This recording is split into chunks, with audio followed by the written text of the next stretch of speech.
Hello friends. तर ह्या लेक्चरमधून आपण कव्हर करणार आहोत रामकृष्ण मिशन. ठीक आहे. तर स्वामी रामकृष्ण परमहंस बघा. तर त्यांचा जो जन्म झाला तो हुगळी जिल्ह्यातील एका खेड्यात 20 फेब्रुवारी 1834 झाला. ठीक आहे. स्वामी रामकृष्ण परमहंसाचा जन्म हुगळी जिल्ह्यातील एका खेड्यात 20 फेब्रुवारी 1834 झाला. रामकृष्ण परमहंस यांचे मूळ नाव होते गदाधर चॅटर्जी. ठीक आहे. हे नाव लक्षात ठेवा, मूळ नाव. तर स्वामी रामकृष्ण परमहंस यांचे मूळ नाव होते गदाधर चॅटर्जी. रामकृष्ण परमहंस कलकत्त्याजवळील दक्षिणेश्वर काली मंदिराचे पुजारी होते. रामकृष्ण परमहंस कलकत्त्याजवळील दक्षिणेश्वर काली मंदिराचे पुजारी होते. त्यांनी लोकांना सोप्या भाषेत धर्मोपदेश दिल्याने लोक त्यांना आदराने रामकृष्ण परमहंस म्हणू लागले. त्यांनी लोकांना सोप्या भाषेत धर्मोपदेश दिल्याने लोक त्यांना आदराने रामकृष्ण परमहंस म्हणू लागले. रामकृष्ण परमहंसाच्या शिकवणीचे सोप्या भाषेत स्पष्टीकरण करण्याचे कार्य त्यांचे शिष्य नरेंद्रनाथ दत्त उर्फ स्वामी विवेकानंद यांनी केले. म्हणजे स्वामी विवेकानंदांचं मूळ नाव काय होतं? नरेंद्रनाथ दत्त. ओके. आणि स्वामी रामकृष्ण परमहंस यांचं मूळ नाव होतं गदाधर चॅटर्जी. स्वामी विवेकानंद यांच्या वडिलांचे नाव होते विश्वनाथ दत्त आणि आईचे नाव होते भुवनेश्वरी देवी. ओके. स्वामी विवेकानंद यांच्या वडिलांचे नाव होते विश्वनाथ दत्त आणि आईचे नाव होते भुवनेश्वरी देवी. विवेकानंदांवर स्पेन्सर व मिल या तत्ववेत्यांचा प्रभाव होता. विवेकानंदावर स्पेन्सर व मिल या तत्ववेत्यांचा प्रभाव होता.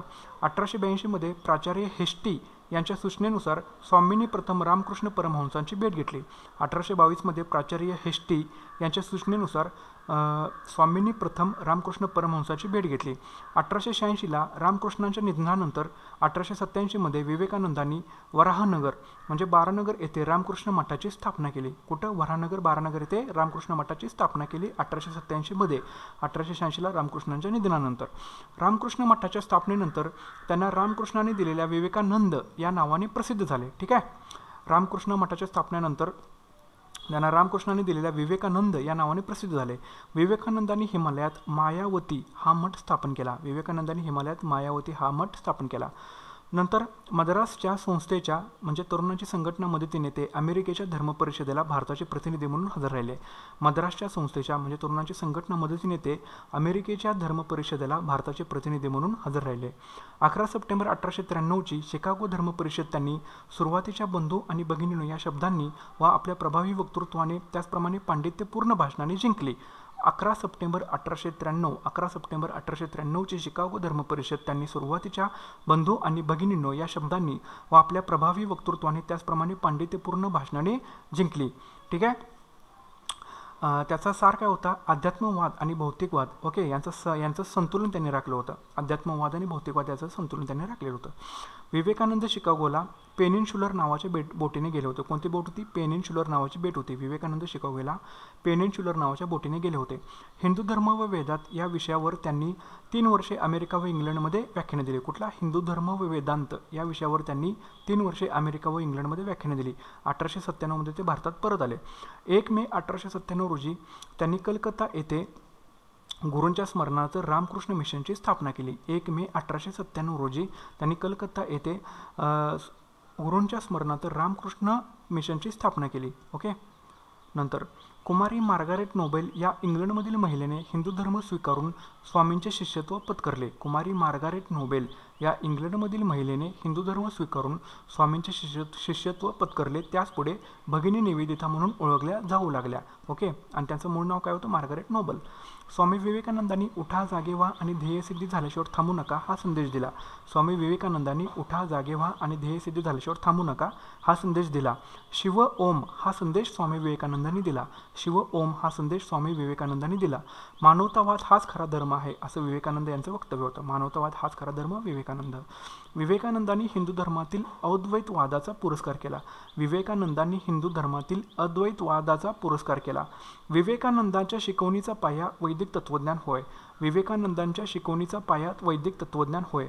रामकृष्ण मिशनचे मुख्य केंद्र कलकत्त्याजवळील बेलूर येथे होते. रामकृष्ण मिशनचे मुख्य केंद्र कलकत्त्याजवळील बेलूर येथे होतं. ठीक आहे. बेलूर हे लक्षात ठेवा. कलकत्त्याजवळील बेलूर येथे होतं रामकृष्ण मिशनचं मुख्य केंद्र. दीनदुबळ्याची सेवा हीच ईश्वर सेवा हे रामकृष्ण मिशनचे ध्येय होते. दीनदुबळ्याची सेवा हीच ईश्वर सेवा हे रामकृष्ण मिशनचे ध्येय होते.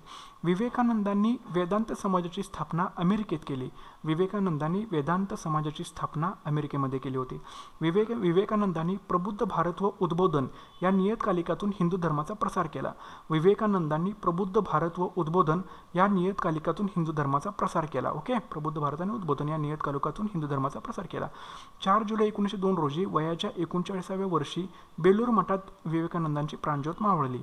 4 जुलै 1902 रोजी वयाच्या 39व्या वर्षी बेलूर मठात प्राणज्योत मावळली. विवेकानंदांना हिंदू नेपोलियन असे फ्रेंच विचारवंत रोमारोला यांनी म्हटले. विवेकानंदांना हिंदू नेपोलियन असे फ्रेंच विचारवंत रोमारोला यांनी म्हटले.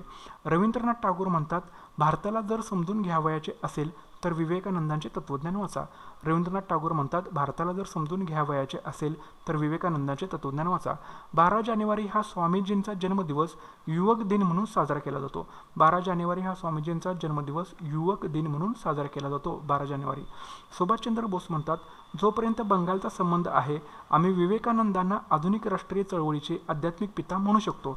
सुभाषचंद्र बोस म्हणतात, जोपर्यंत बंगालचा संबंध आहे आम्ही विवेकानंदांना आधुनिक राष्ट्रीय चळवळीचे आध्यात्मिक पिता म्हणू शकतो. अस्पृश्य कल्पनेवर त्यांनी कठोर टीका केली होती. अस्पृश्य कल्पनेवर स्वामी विवेकानंदांनी कठोर टीका केली होती.